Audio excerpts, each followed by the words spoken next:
Welcome students once again into the class of number theory. In the previous video, I have given you the definitions of multiplicative function and completely multiplicative function. I'm going to repeat it. An arithmetic function f is said to be multiplicative if for any two co-prime natural numbers m and n, f of mn is equal to fm into fn. And it is called completely multiplicative if for any two integers, any two positive integers m and n, fmn is equal to fm into fn. So now we are going on to prove some more theorems, some more questions based on these concepts. So let us see what the first question, what the first theorem I am going to take. This is prove that the functions, the two very important functions, the functions dn and sigma n are multiplicative functions. These two are multiplicative functions. This we are going to prove first. And the proof is definitely very easy. Let's move on to the proof, the solution of this question, or you can say, let m and n be two co-prime integers. That means no factor of m is a factor of n and no factor of n is a factor of m. That means the prime divisors of m and the prime divisors of n are exclusively distinct, different. Let the prime factors of m be p1, p2, p3 and so on up to pk, and I can write m in the canonical form, that means the product of powers of primes by using the fundamental theorem of arithmetic. So let m be p1 power alpha 1, p2 power alpha 2 and so on, pk power alpha k. Similarly, n can be written as q1 power beta 1, q2 power beta 2 and so on, ql power beta l, where no pi matches no qi. That means qi, pi cannot be equal to qj for any I and for any j. They are not equal. So why they are not equal? Because if any two of them are equal, the GCD will not be 1. The smaller of the power of the two. Suppose P1 and Q1 are same and alpha 1 is less than beta 1, then P1 raised to the power alpha 1 will become the GCD of m and n, which is not the case because the GCD is given to be 1. They are co-prime integers. So let m and n be these two integers. Then what is your mn? Mn is the product. So you can write these as it is: P1 alpha 1, P2 alpha 2 and so on, pk alpha k, then q1 beta 1, q2 beta 2 and ql beta l. You can write it like this. What is dmn now? What is dmn? Dmn is the number of divisors of mn, and we know that if a number is expressed in canonical form, that means the product of powers of primes, then the number of divisors equal to the product of powers plus 1, product alpha plus 1, where p raised to the power alpha max divides n. So here this dmn is this alpha 1 plus 1, similarly alpha 2 plus 1 and so on, alpha k plus 1, then beta 1 plus 1, then beta 2 plus 1 and so on, then beta l plus 1. This will be the value of dm. Now look at m. This is your m. What is dm? dm is alpha 1 plus 1 into alpha 2 plus 1 into alpha k plus 1. That means this portion is your dm. So you can write dm for it. And similarly, what is your dn? This is your n. So what is your dn? it is beta 1 plus 1 into beta 2 plus 1 into and so on beta L plus 1. So that means the remaining portion of this product, this is your dn. So it is dn. That means you have taken GCD of mn to be 1 and you have shown that dmn is equal to dn, which means the function d is a multiplicative function. And now we will move on to the second important function, that is sigma. M and n I have written here. Mn, again I am not going to delete because I will need it. I will start now with sigma n instead of starting with dmn. So what is sigma mn? Mn is this number, and by definition of sigma n, we know that if m is p1 power alpha 1, p2 power alpha 2 and so on, pk power alpha k, then dm is p1 raised to the power alpha 1 plus 1 minus 1 divided by p1 minus 1 and so on. So the same concept I am going to use here. So what is sigma mn? It is p1 alpha 1 plus 1 minus 1 upon p1 minus 1 because of the first factor. Because of the second one, you will get into p1 power alpha 2 plus 1 minus 1 over p2 minus 1 into and so on.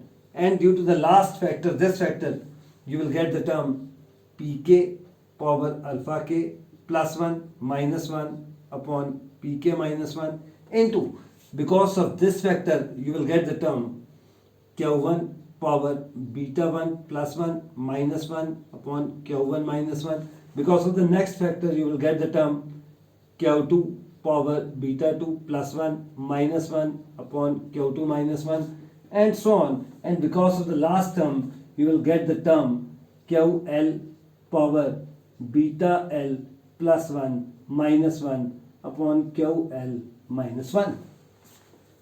Once again, the same thing as you have used in case of dn. This is your m. So what is your sigma m? Your sigma m is p1 alpha 1 plus 1 minus 1 upon p1 minus 1 into p2 alpha 2 plus 1 minus 1 upon p2 minus 1 and so on, pk alpha k plus 1 minus 1 upon pk minus 1. So this portion is your sigma m. This portion is your sigma m, and similarly the remaining portion is nothing but sigma n. So taking the GCD of mn to be 1, we have proved that sigma mn is equal to sigma m into sigma n. That means sigma is also an arithmetic multiplicative function. So we have proved that the two very important functions dm and sigma n, they are multiplicative functions, and we will use the concept in several upcoming questions. So let us have another question based on the same concept. Write down the question first and then we will move on to the proof. Let GCD of m and n be 1 and d divides mn, then d is a number of the type d1 d2 where d1 divides m, d2 divides n, and GCD of d1 d2 is 1. This we have to prove that if GCD of m and n is 1, then any divisor d of mn is of the type d1 d2 where d1 is a divisor of m, d2 is a divisor of n, and their GCD is 1. So this we have to prove, and we will move on to the proof in the same line as we have done in the previous question or theorem. So since GCD of m and n is 1, m, suppose it is p1 alpha 1, p2 alpha 2 and so on, pk alpha k, let n be q1 alpha, beta 1, q2 beta 2 and so on, ql beta l. Since GCD of m and n is 1, no pi can be equal to some qj. So it is not possible. So each of these pi is different from each of these qj's. Now, d is a divisor of mn. Mn is this number, the product, write down first Mn. Mn is P1 alpha 1, P2 alpha 2, Pk alpha k, Q1 beta 1, Q2 beta 2, and so on, Ql beta L. What are the prime factors of Mn? These are the only possibilities of prime factors in its divisor. So D is a divisor of Mn. So since D is a divisor of Mn, therefore D is a number which can have only these primes as factors. So with lesser powers, if there you are having P1 power alpha 1, so in D you will have P1 raised to the power some power lesser than alpha 1. So D is of the type P1 power A1, P2 power A2, Pk power Ak into Q1 power B1, Q2 power B2, and so on, Ql power Bl, where these AIs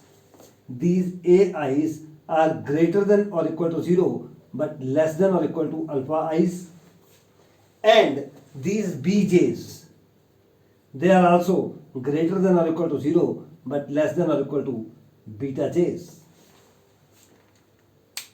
Once again, concentrate, what is this number? Definitely it is a divisor of M because it contains the prime factors, those of M with lesser powers. So this is a divisor of M. So I can write it as D1. I am writing D1 for the first this box, and for the rest of the numbers, for the rest of the part, I am writing D2. And what is D2? D2 is definitely a divisor of N. So it is clear that D is written as D1 D2, where D1 divides M and D2 divides N. And third thing is also clear, that D1 D2 GCD is 1 because no Pi is equal to some Qj. That means D1 and D2 have no common factor, so their GCD must be 1. So that means every divisor of Mn can be broken like D1 D2, where D1 is a divisor of M, D2 is a divisor of N, and their GCD is 1. So this question we have proved, and it is also used in some theorems which will prove later on. So this is an important concept, that every divisor of product of two co-prime integers can be expressed as two numbers such that first is the divisor of the first number, second is the divisor of the second number, and their GCD is 1. So let us have another very easy and very trivial question based on multiplicative functions. If f is a multiplicative function, then f of 1 is equal to 1. For every multiplicative function, image of 1 will be 1. And the proof is again easy, not difficult at all. What the proof is? Let n be any positive integer, any natural number. Then GCD of n and 1 is 1 because 1 is co-prime to every integer, every positive integer. That means n and 1, they are co-prime, and f is multiplicative. So f of n into 1 is fn into f1 by using the property of multiplicative function. But what is n into 1? N into 1 is n. So f of n is fn into f1. Since fn is identically not 0, so fn can be cancelled out to give you f of 1 is equal to 1, which was required to be proved. So it was very easy question, very short answer type question you can say. So this I proved because I will need f1 is equal to 1 for multiplicative functions in the upcoming terms. So let us have another question based on these concepts. write down the statement first and then we will move on to proof. If sigma n is greater than 2n and p is a prime, that does not divide n,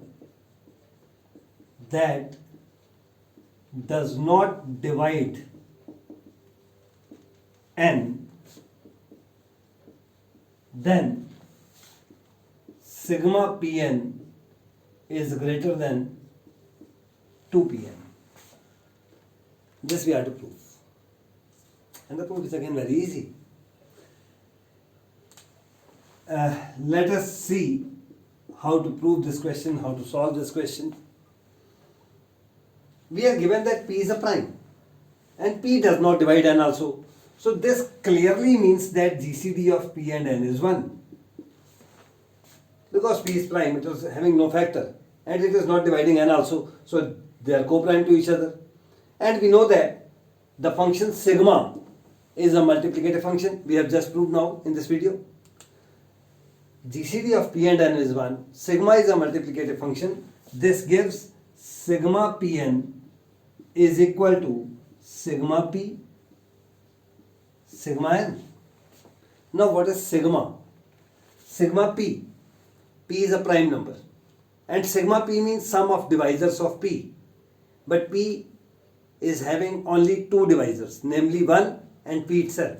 So what will be the sum of divisors of p? That means sigma p. So sigma p is going to be equal to p plus 1, the sum of two divisors of p. And what about sigma n? Sigma n is given to be greater than 2n. So I am using here greater than 2n. So it is greater than, once again, this 2, this n, and this p plus 1 is definitely greater than p. So sigma pn is coming out to be greater than 2pn. That was required to be proved. These are very small questions, very easy questions, but very important questions from point of view of examinations. That's why I am going to solve these questions. And now I am moving on to the Ils Torsion function. We have earlier proved that in a previous video that Ils Torsion function phi is a multiplicative function. That I have proved. So I'll not once again prove. I'll just note that phi is multiplicative. This I have proved in a previous video. So I'm not going to prove it once again, but I will use it because the next theorems, in the proofs of next theorems, this result will be used. Before moving on, let us prove another theorem or question, whatever you want to say. If phi of p power k, p is a prime, phi of p power k is p power k minus p power k minus 1. Solution, proof. What is phi of a number? Phi of n. Phi of n means the number of positive integers less than n that are co-prime to n. So here n is your p power k. So that means number of positive integers less than p power k, which are co-prime to p power k.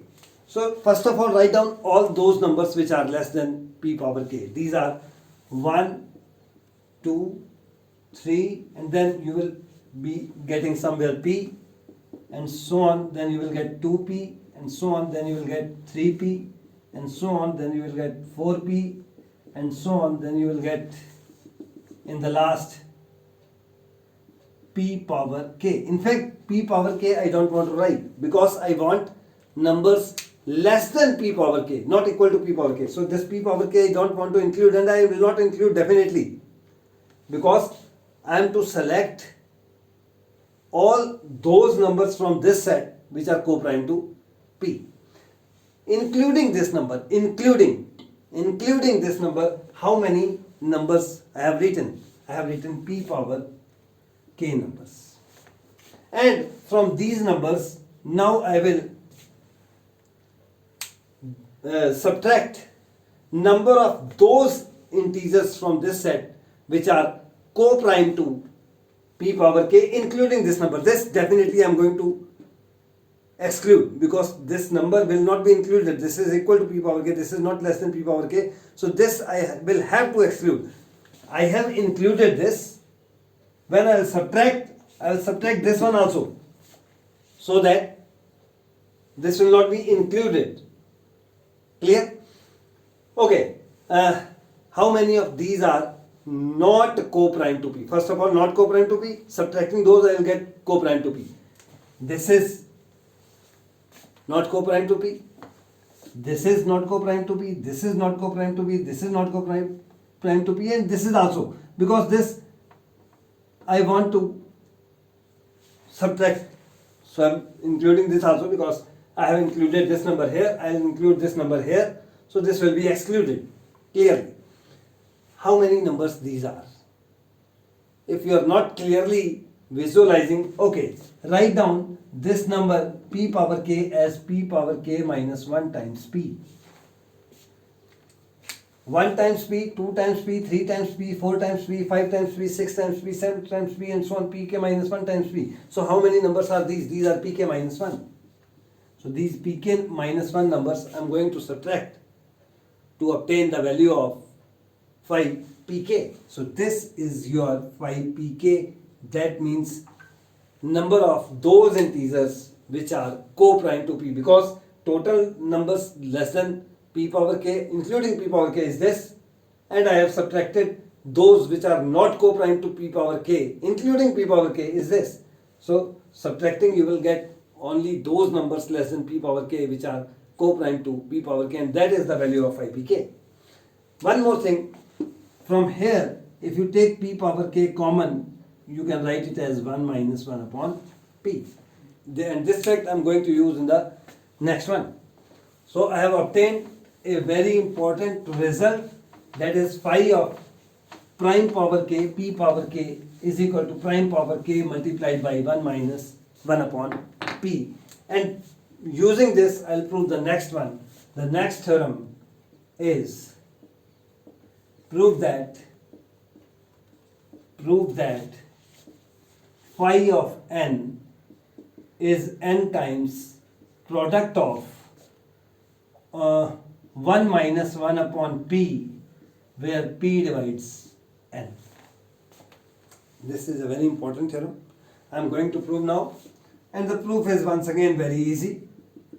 Let us see what the proof is. Here n is any integer, any positive integer, and we know that by using fundamental theorem of arithmetic, every positive integer can be expressed as product of powers of primes in canonical form. So I can write let n be expressed as p1 power alpha 1, p2 power alpha 2, and so on, pk power alpha k.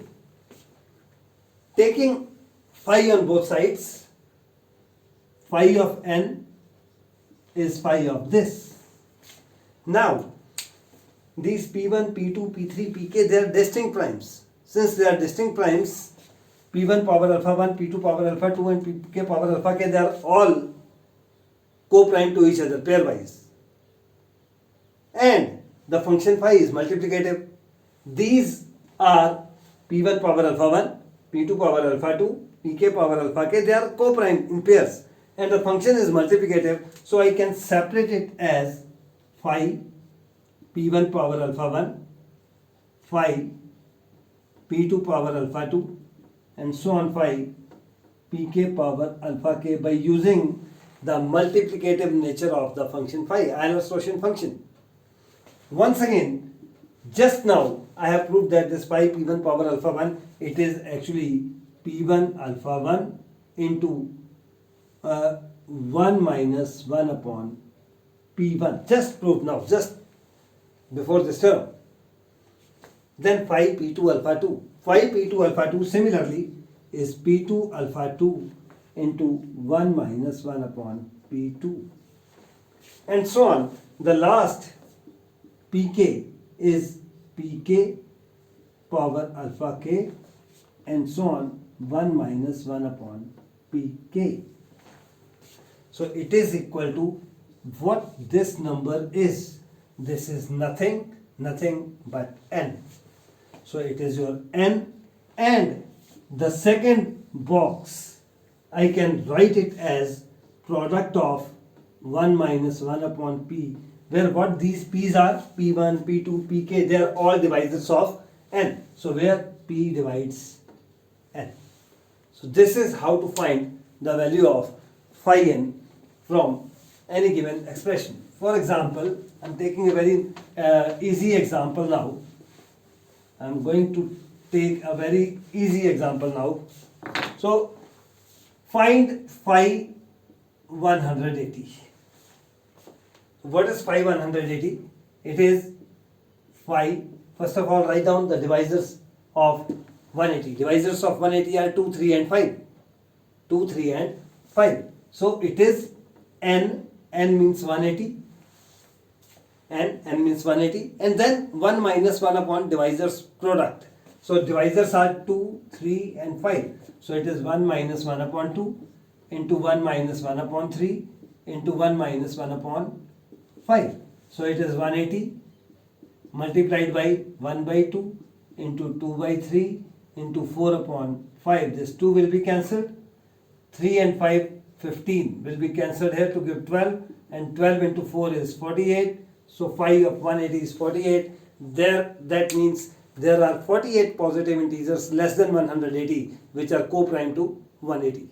So this is direct method to find the number of those integers less than n which are co-prime to n. With one more question, let us have one more question, and this question is, write down the statement first. Let m greater than 1 and let r1, r2, r phi m be the reduced residue system modulo m, then prove that r1 plus r2 plus and so on r phi m is equal to 1 upon 2 m phi m. This we are to prove. And let us see how to prove. Let us see how to prove. These r1, r2, r phi m, it is a reduced residue system modulo m. That means these are the only integers less than m which are co-prime to m. Now look at Ri and GCD is 1. GCD of Ri and m is 1. What about GCD of m minus Ri and m? It will again be 1. You can have some example. Suppose your m is 20. You take any integer which is co-prime to 20. Suppose it is 7. So 7, 20, GCD is 1. What about GCD of 20 minus 7 and 20? That means 13 and 20. So it will again be 1. So that means if Ri and m are co-prime, then m minus Ri and m are also co-prime. So you are having another reduced residue system modulo m. What this system is? One system is Ri. R1, R2, R phi m. Another is m minus Ri. That means this m minus R1, m minus R2 and m minus R phi m is also reduced residue system modulo m. Another thing, they are all lying between 0 and m.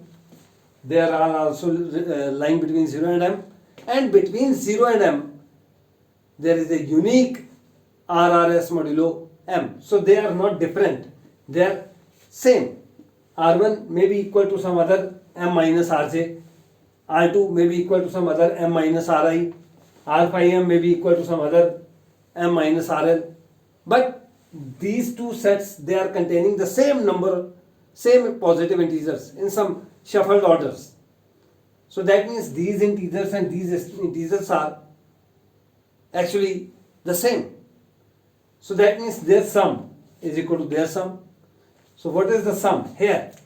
This means R1 plus R2 plus R phi m is same as the sum of these numbers, and the sum of these numbers is m minus R1 plus m minus R2 plus and so on m minus R phi m. This minus R1, this minus R2, this minus R phi m, take these to the left hand side. You are already having here R1, one more R1 is coming. You are already having R2, another R2 is coming.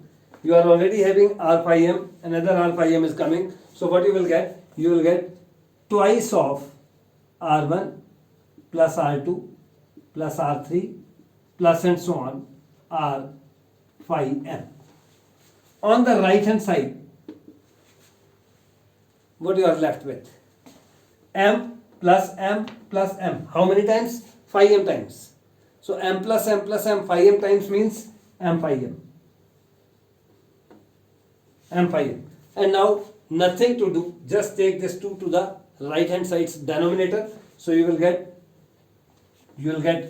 that 2 deleted from here, and you will have 1 by 2 here, and this is the result what you wanted to be proved. So with this question I am going to end this video here. In the next video we will have some question based on Mobius function, and we will prove Mobius inversion formula as well. Till then, thank you once again.